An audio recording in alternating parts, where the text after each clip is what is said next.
Gravando.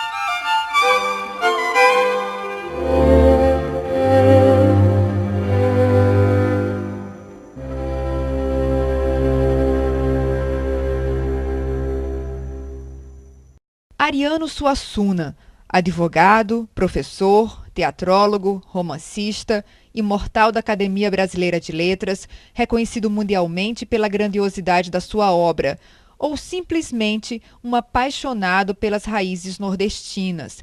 Ariano casou-se em 1957 com Zélia de Andrade Lima, com quem teve 6 filhos. Ele nos recebeu em sua casa, em Recife, como a mais gentil das pessoas. E de forma encantadora, falou sobre os mais variados temas. Ariano, você sempre tem feito referências ao Brasil real, ao Brasil oficial.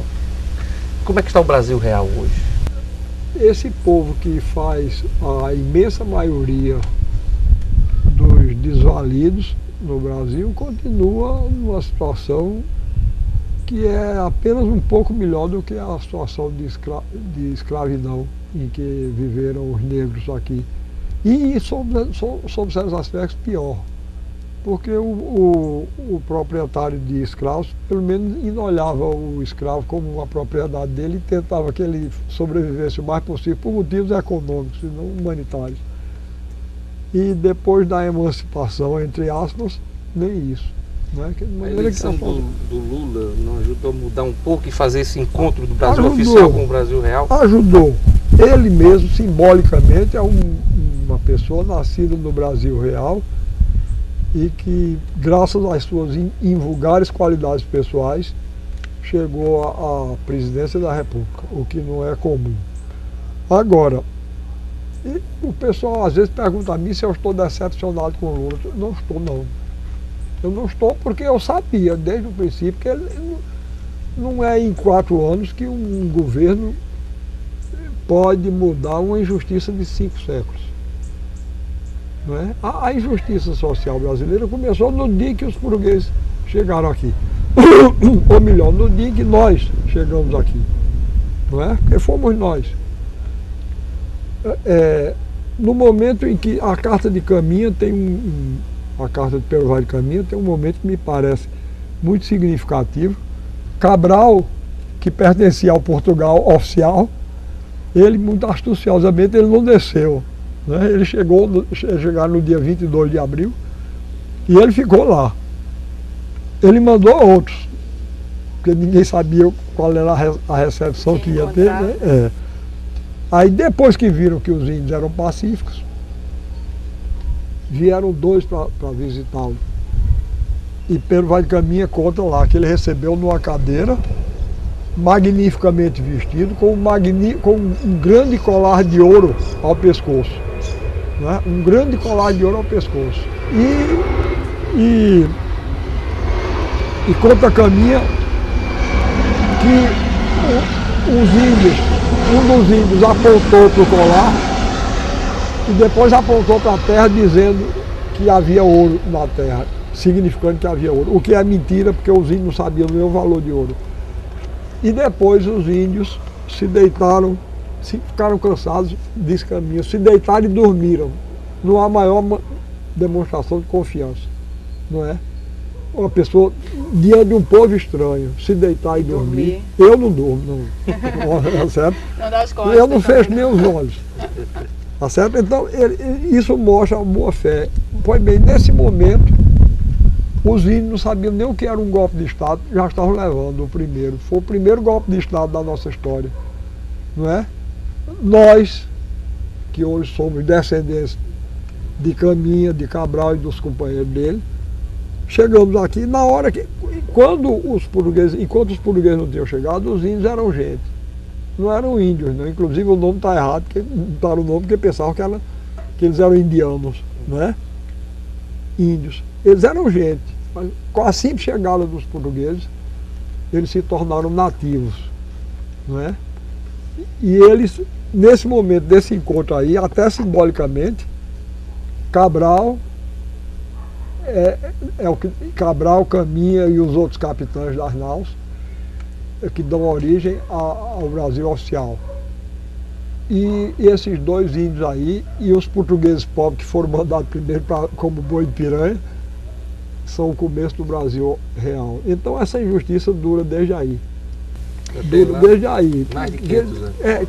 E aí agora a gente sabe, Lula, eu conheço o Lula pessoalmente, me dou muito bem com ele, gosto muito dele. Eu sei que se ele pudesse, ele fazia muito mais. Mas a pessoa, para chegar ali, tem muitos compromissos.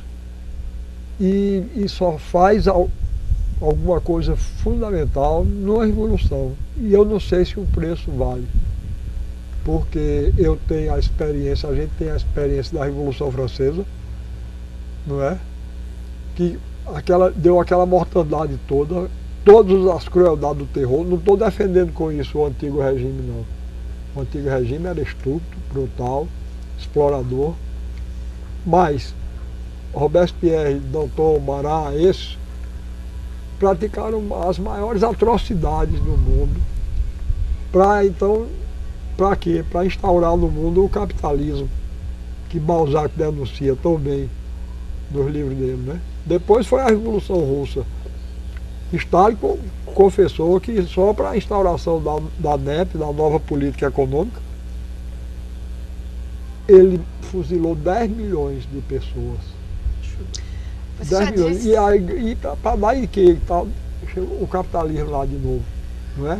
Então eu acho que a gente tem uma natural impaciência, porque a gente quer que o tempo da história coincida com o tempo da nossa biografia. Mas o progresso moral da humanidade é muito lento. Por que é tão difícil conciliar justiça e liberdade, como você já disse, inclusive em outras ocasiões, assim, num regime? É porque, veja bem, quando você dá liberdade, veja bem, vou pegar dois exemplos. A União Soviética, a antiga União Soviética, privilegiava a justiça em detrimento da liberdade. Quando eu era jovem tinha até uma história muito boa que dizia que encontraram-se três cachorros em Paris. Um cachorro inglês, um francês e um russo. E o francês disse para o inglês: a situação na Inglaterra tá boa. Ele disse: tá nada, olha como eu estou magro. Eu já vim para cá para ver se eu como alguma coisa, porque estava uma fome lá, isso era logo depois da guerra, né? Aí o francês disse: pois veio para o lugar errado, porque olha também como eu estou aqui. Aqui está uma desgraça. Aí quando olharam, um cachorro russo estava gordo, aí olharam para ele: você lá, está comendo? Tá. Sim, o que foi que você veio fazer aqui? Ele disse: eu vim latir.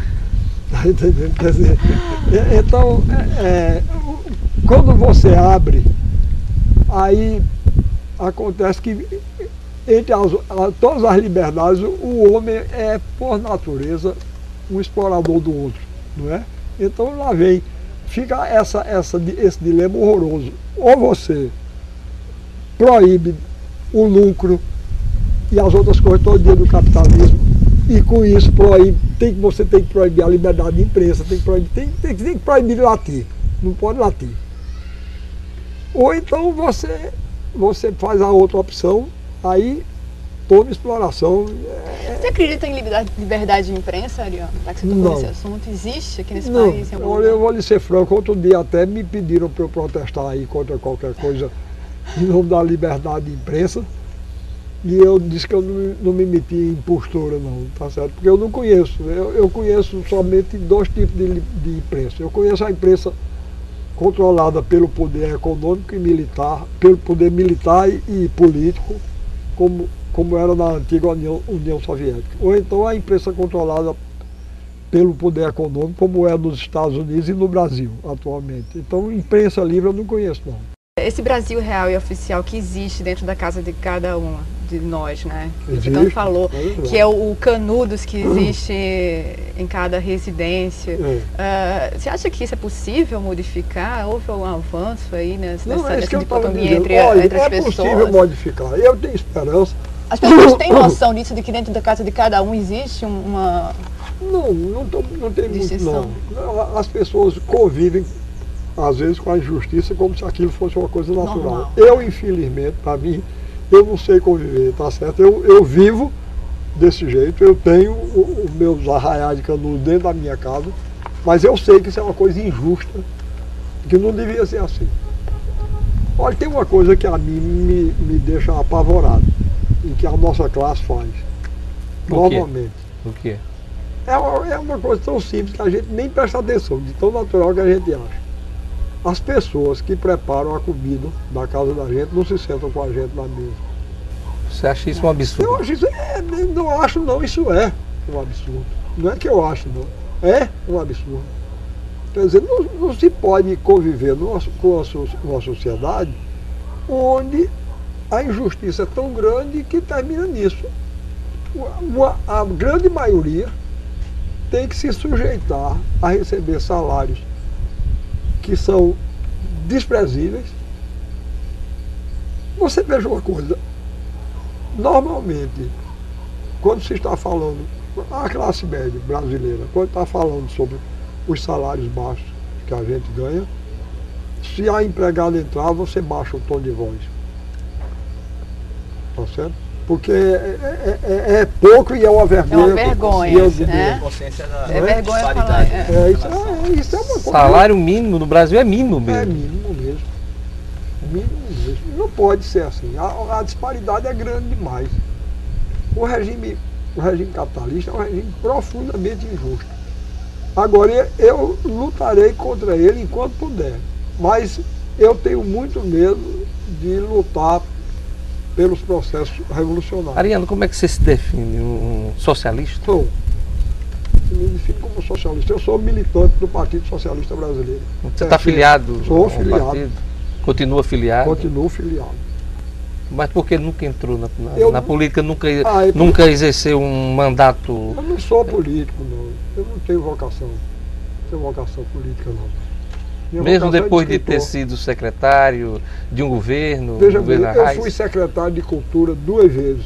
Fui secretário de Cultura do Recife e fui secretário de Cultura de Pernambuco. Mas, em ambos os casos, eu só aceitei porque tanto o prefeito quanto o governador me prometeram e cumpriram que eu teria inteira liberdade de atuação. Política não entraria. Era técnico o cargo, né? Eu não sei se técnico, era um cargo era um escritor e nasceu um cargo de secretário de Cultura. E você teve essa liberdade, Ariano? Total. Olha, eu vou lhe dizer logo uma de entrada. Quando eu assumi a Secretaria de Cultura do Estado, eu disse a doutor Arraes, eu não quero assessores políticos, não. Eu quero assessor artista. Então eu nomeei um músico, uma bailarina, um gravador, um mestre de maracatu, eram meus assessores.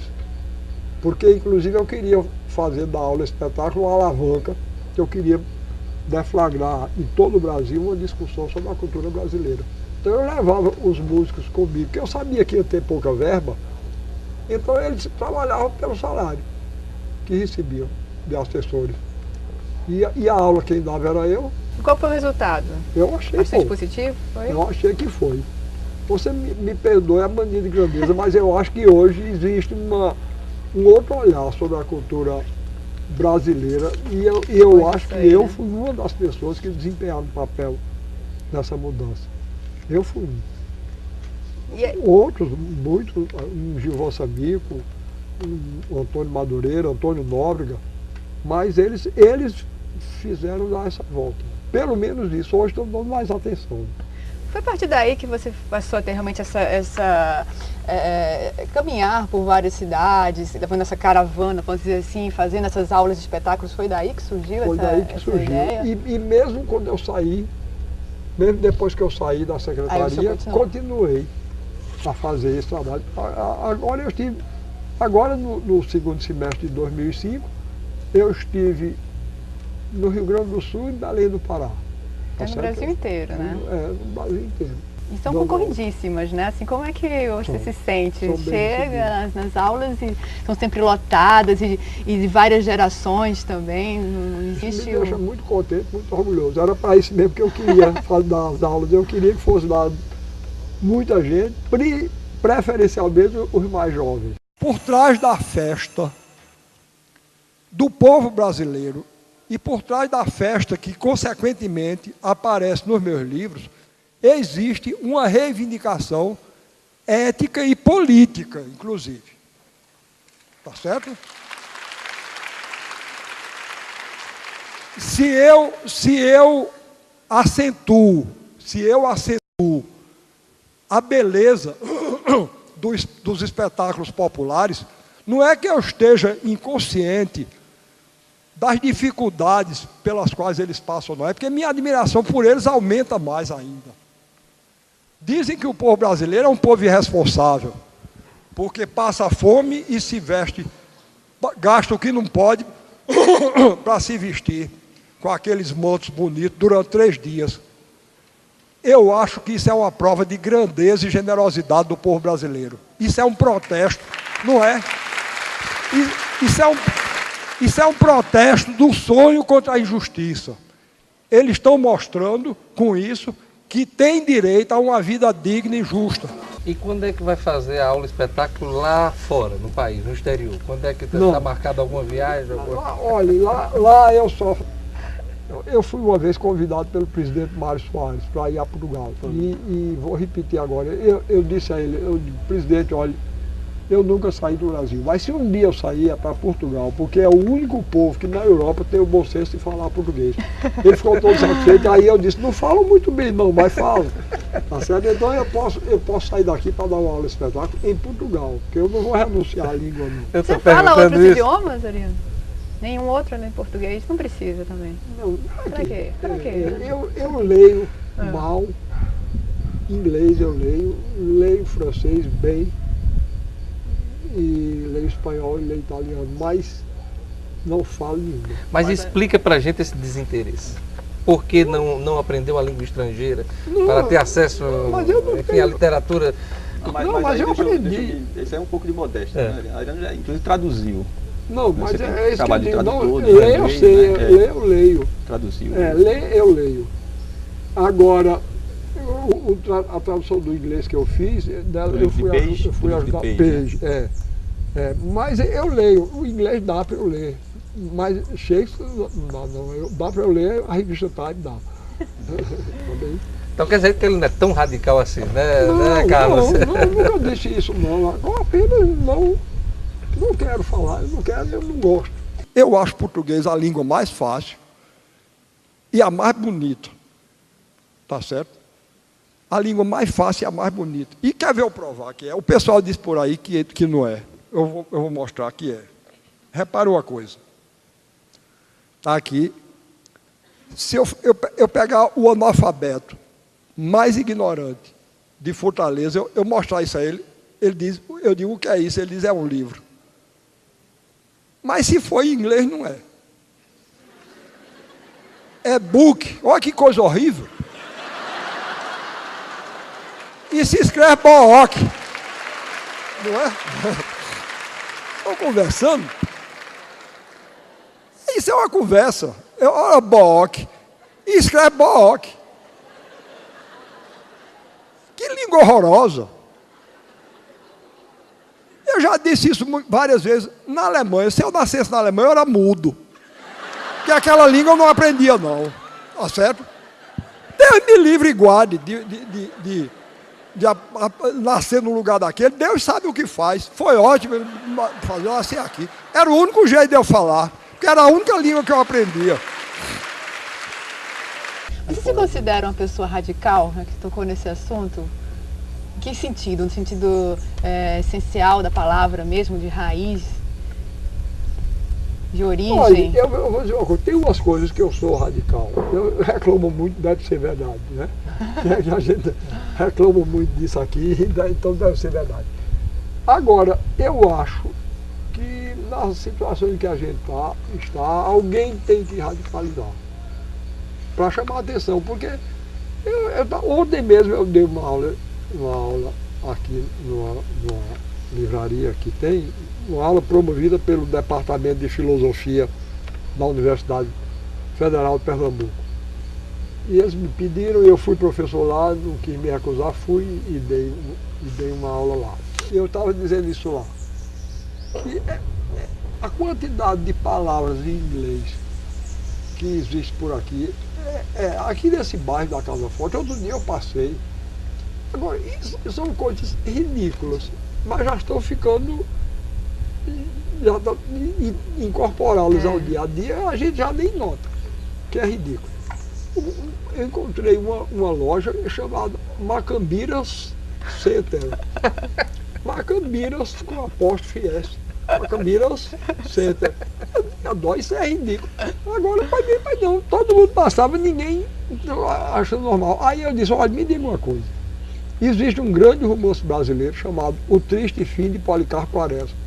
O que é que vocês achariam de eu fazer uma edição chamada O Triste End de Policarpo Quaresma? Ou então o meu romance, que eu botasse The Stone do Reino, ou então a Pedra do Kingdom, né? Agora, quer dizer, quando eu exagero assim, aí se vê o ridículo, mas isso é ridículo. E alguém tem que dizer isso. Você tem que acordar, né? Alguém tem que acordar para isso. E o meu papel no Brasil, um dos meus papéis é esse, chamar a atenção para o fato de que isso é uma coisa triste. A nação não pode se fazer dessa maneira, não, renunciando à sua personalidade. Pelo contrário, né? Para ser forte, você tem que valorizar o que tem na terra, né? O que é seu. É a origem, a questão da universalidade dos textos, né? O que estão tentando fazer, às vezes dizem que eu sou contra a arte universal. Eu não sou contra, claro que eu não sou. Outro dia eu fui convidado para ir almoçar num jornal em São Paulo. Até foi uma coisa incômoda, porque fizeram uma verdadeira sabatina. Tinha uns 12 jornalistas. Ainda bem que só tem 3 aqui, né? Era uma entrevista coletiva? Não, era, mas repare, aí me fazia uma pergunta, eu respondia. Aí, quando eu acabava de responder aquela, ele começava a comer, mas aí outro me fazia, quer dizer... Começava a comer? E você sim, não agora eu não comi nada, eu saí de lá azul. Ele era o convidado para o almoço, mas quem comia? Foi sabatinado e as pessoas lá... Mas o que eu estava querendo encontrar é o seguinte, é que um dos jornalistas lá, que estava presente nesse almoço, ele disse a mim, você é um sujeito contraditório, porque fala contra a influência estrangeira, e vive elogiando Vila Lobos, que era influenciado por Debussy. Eu disse, mas é possível que eu, aos 70 anos, ainda tenha que enfrentar, ouvir um equívoco desse, que eu não tenho nada contra Debussy. Aí eu disse para ele, a influência de Debussy em Vila Lobos foi decisiva e benéfica. Agora, quererem que eu, por dar valor, eu dou valor, eu acho Debussy um músico importantíssimo para mim. Ele teve um papel semelhante ao papel de Mozart no século XVIII, na época contemporânea. Debussy foi quem abriu o caminho para a dissonância de Stravinsky, para todos esses grandes. Eu tenho uma admiração por ele enorme. Então, eu não tenho nada contra Debussy, pelo contrário, eu tenho muito a favor. E o que é que eu tenho contra Dostoiévski?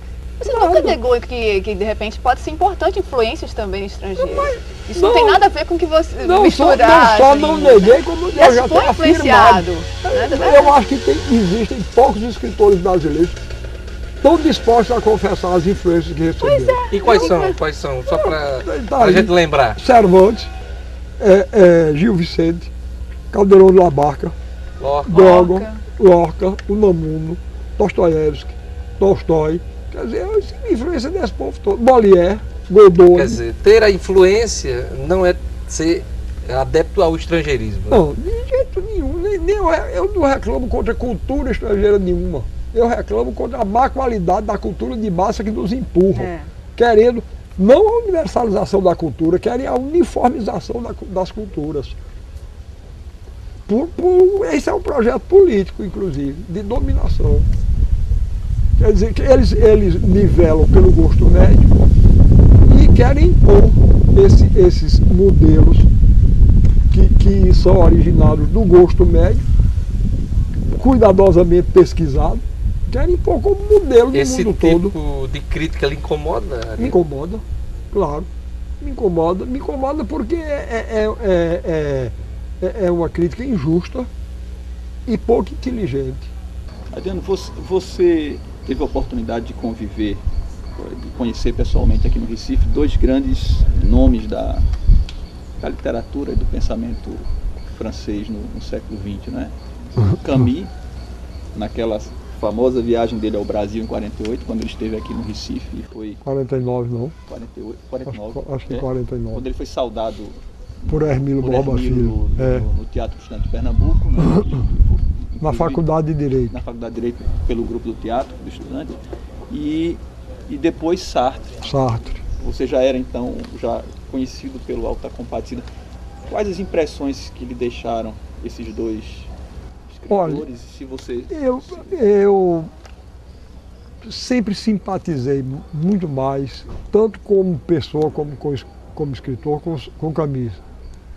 Quer dizer, eu achei Camus uma pessoa muito mais viva, parecia gente, mais do que Sartre. Sartre, eu tive depois uma boa conversa com ele. O primeiro contato não foi bom, porque eu era muito radical quando jovem, e ele me perguntou, no primeiro momento, eu estava com Francisco Brenan e Roberto Alvim Corrêa, e nós fomos, Roberto Alvim conhecia ele, nós fomos levar Roberto Alvim para ver Sartre e fomos lá à Faculdade de Filosofia. Aí quando chegamos lá, aí disseram, não, o Sartre saiu daqui com o Jorge Amado para a casa de Francisco Brenan. Aí a gente ficou aperreado, porque inclusive Francisco estava fora. Aí nós fomos para o Engenho São Francisco, que era a casa de Francisco Brenan. E quando a gente foi chegando lá, estava cheio de gente, de repórter inclusive, e aí me trouxeram de repente para a frente de Sartre, e ele me disse que tinha lido o Auto da Compadecida e tinha gostado e queria publicar. Ele tinha lido numa versão francesa? Ele tinha lido numa versão em inglês. Do Dillwyn Radcliffe. Já estava editada? Já estava editada. Aí ele me disse que queria publicar na revista Tempos Modernos dele, né? Aí eu disse, eu não quero não. Eu fiquei, aí ele ficou bem surpreso e disse, por que eu não quero? Eu digo, porque eu não sou existencialista. E realmente, o motivo era esse, tá entendendo? Ele tinha A revista era uma revista... ateísta militante, tá entendendo? Então, eu não queria aparecer lá, não queria aparecer assim como... Aí eu me recusei, quer dizer, aí ficou um certo mal-estar assim. Mas 2 dias depois ele deu uma aula sobre teatro, lá na Faculdade de Filosofia. Foi muito boa a aula. A aula dele foi muito boa e eu então me aproximei e tive uma conversa muito boa com ele sobre teatro. E até registrei isso num ensaiozinho que eu escrevi, que nunca publiquei. Ele falava português? Não, nós falamos em francês. Dá para falar um pouquinho de francês. Eu fiz esse artigo sobre esse ensaio, sobre o teatro, sobre essa aula que ele deu. E foram esses dois contatos que eu tive com ele. Agora, com o Camille foram contatos muito rápidos, mas eu gostava mais pessoalmente e admirava mais como escritor. Não sei se você concorda com isso, mas se exige muito do escritor do terceiro mundo que seja poliglota ou que domine mais de um idioma, e não se exige.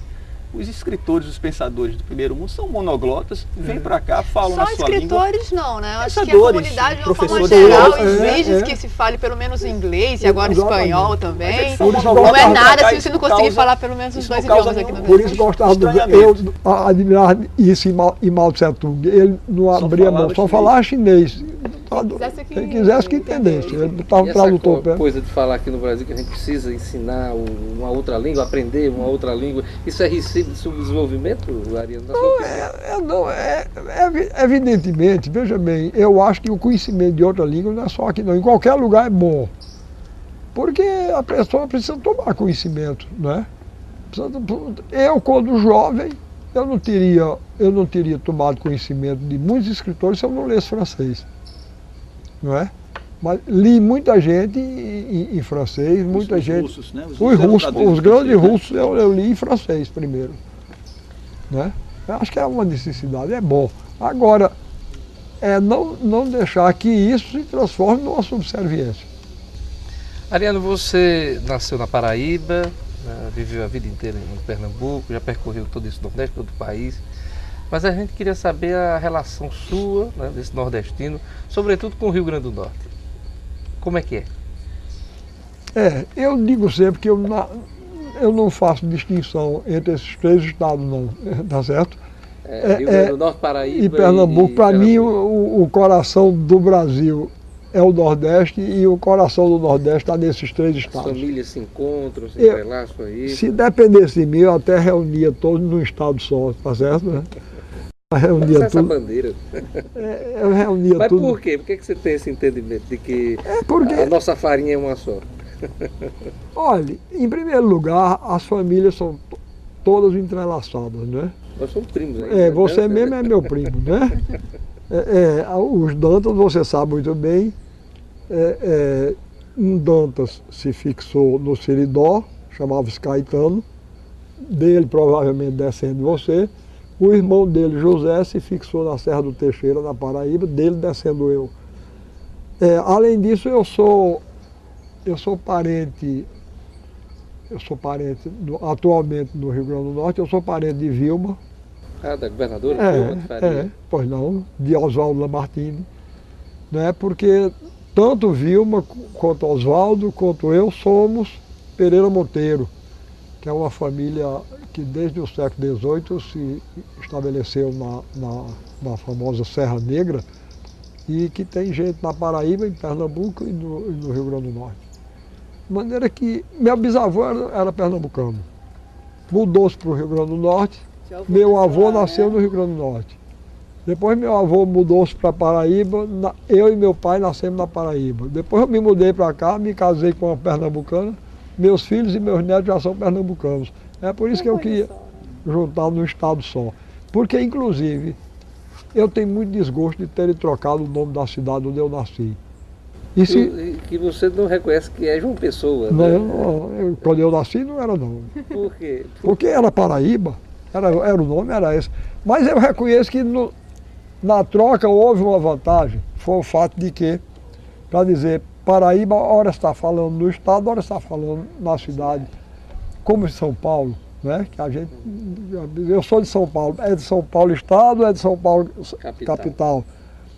Então tem essa vantagem. Mas é por isso que eu digo, se transformasse, olhe, Camarão era Rio Grandense do Norte. Henrique Dias era pernambucano. E André Vidal de Negreiros era paraibano. Então, a Batalha de Guararapes é que marca o início da formação disso que hoje a gente chama o Brasil. Então devia se juntar os três, chamasse Estado dos Guararapes. E aí o nome da Paraíba voltava, era o único jeito de nome Paraíba voltar. Estado dos Ia Guararapes. ser onde? Ah, podia ser Podia o ser Recife, Natal? podia ser em qualquer lugar. Eu pessoalmente até incluiria Alagoas, porque eu faria da capital Penedo, que é uma cidade, porque é uma cidade linda. Linda. Você morou um tempo em Natal também, né? Morei sim, Pouquinho. pouco tempo, mas foi. Ainda criança. Cheguei lá como refugiado Tem alguma político. lembrança Tenho. dessa época? Tenho. Mariano? Apesar da pouca idade? Tenho. Eu me lembro da casa onde a gente ficou.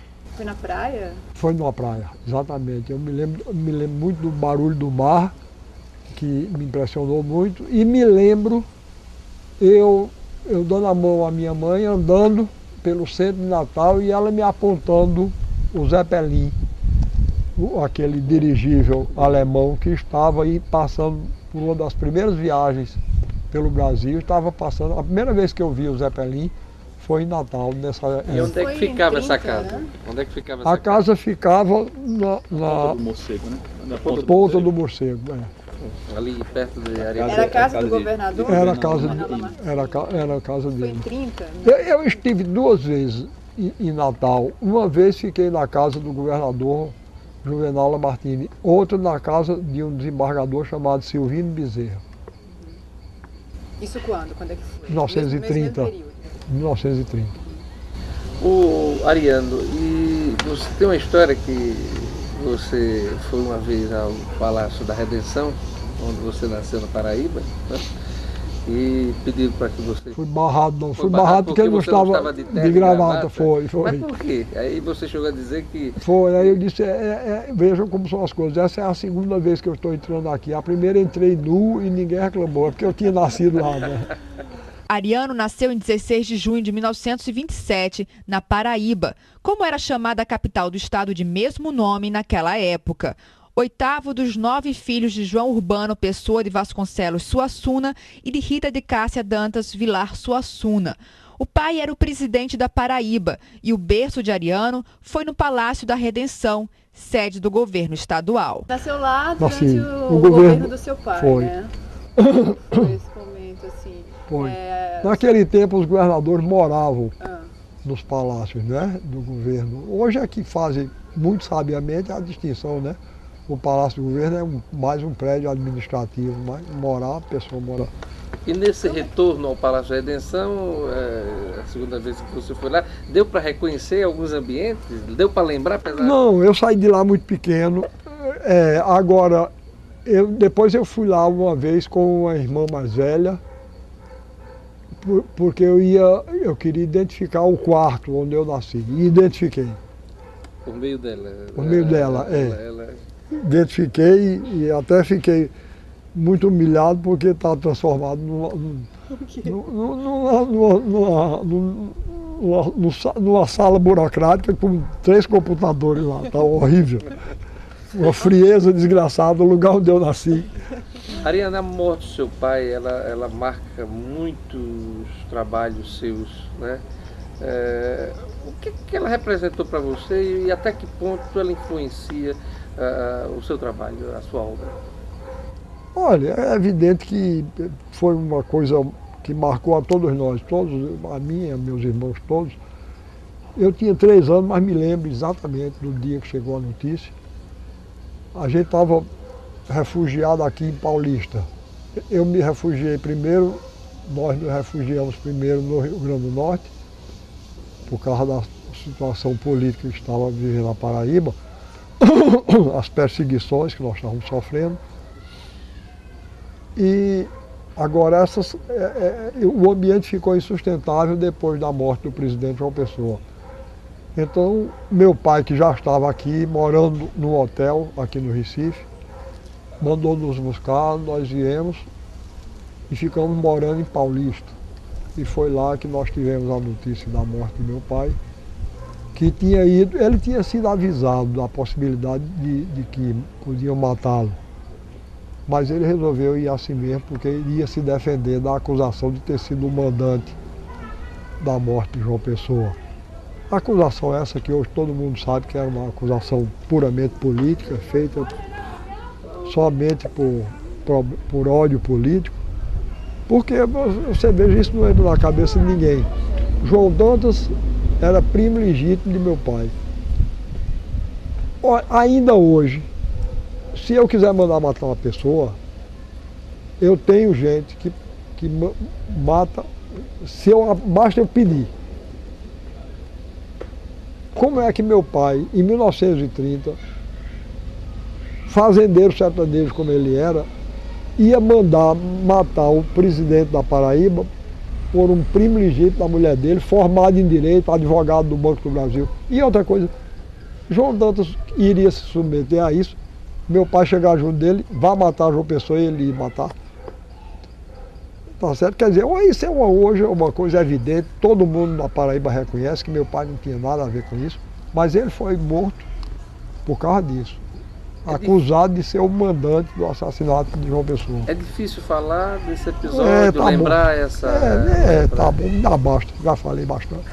Aí foi nesse momento aí que vocês foram morar mais no sertão, em Itaperuá? Não, a gente já morava no sertão. Quer dizer, meu pai era um grande entusiasta do sertão e ele era de Catolé do Rocha. Mas ele tinha problemas, porque meu pai tinha uma formação diferente, meu pai tinha formação universitária e os irmãos dele eram fazendeiros sertanejos típicos, com todas as qualidades e todos os defeitos. Então havia muita briga de família lá no município dele e ele então estava pretendendo morar em Itaperuá, que era um município da família de minha mãe, da mulher dele. E ele chegou a construir uma casa onde ele nunca morou, porque ele construiu em 1930 e exatamente morreu aí. Ele estava pretendendo se fixar em Itaperuá, morar em Itaperuá. Agora, veja bem, ele continuou, apesar de sair do governo, ele continuou com a atividade política. E então ele foi forçado a ir para a capital e eu também, sendo que ele ficava no Rio. Nós ficávamos na Paraíba e ele no Rio. Ele ia de navio, vinha para cá para o Recife, tomava o navio aqui no Recife e ia para o Rio. Era deputado federal. Era deputado federal. E morávamos, estávamos morando na capital, mas depois já de ter morado um ano no sertão. Bom, aí quando ele morreu, nós voltamos para o sertão. Ficamos no sertão de 1930, do fim de 1930 até 1942, quando nos mudamos para o Recife. Quer dizer, sua infância foi toda no sertão. Chão no sertão. Pé no chão no sertão. Nas fazendas da família. Entre os 10 e os 15 anos, eu passava 9 meses aqui no Recife, porque eu ficava interno num colégio estudando. Minha mãe não queria que a gente estudasse na capital da Paraíba, porque os ódios lá continuavam. Então ela fez com que a gente viesse estudar aqui. Todos nós estudamos aqui no Recife. A gente vinha do sertão da Paraíba, morava no sertão da Paraíba e estudava no Recife. Agora, quando os meus irmãos mais velhos já tinham se formado, já estavam trabalhando aqui como médicos, aí ela se mudou. Porque aí era melhor vir para cá, aí ficamos todos aqui juntos. Que ela fazia muita questão de manter a família toda unida. Esta mudança foi em 42. Essa aí foi em 42. Foi aí que eu... Essa infância no sertão, já foi aí que começou essa paixão pelas raízes nordestinas? Foi. Começou a observar as pessoas? Olha, isso todo escritor sabe disso. A época da infância, da adolescência é muito importante. Na formação do universo mítico. É um momento de grande observação. É um momento dos primeiros deslumbramentos diante da vida, não é? Você acredita que você nasce escritor, Ariano? Você nasce com essa veia artística? Não precisa sofrer influência, não precisa ter nenhum Não sei, escritor? isso não sei não. Comigo, Caso, assim. Comigo saiu muito cedo. Quer dizer, eu comecei a ser um grande leitor assim que me alfabetizei. Eu gostava de ler. Estimulado por alguém ou pela vontade mesmo? Olha, estimulado. De conhecer, Por um lado, estimulado. Por outro, por gosto mesmo. Primeiro, eu tive a sorte de meu pai, que era um grande leitor, E deixou uma biblioteca muito boa. Eu ainda hoje eu tenho livros que são Do acervo dele. do acervo dele. Então ele gostava muito de Eça de Queiroz. Eu encontrei as obras de Eça de Queiroz no acervo dele, né, na biblioteca dele. Euclides da Cunha, né? Apesar de ter convivido pouco tempo com ele, quer dizer, foi uma forma de você conviver com ele, tendo Sim. acesso e mexendo nessa biblioteca dele. A influência dele veio por dois modos, Diógenes. Primeiro, por causa da biblioteca que ele nos deixou. Em segundo lugar, porque tinha havido um acontecimento curioso. Minha mãe era a mais velha dos irmãos dela.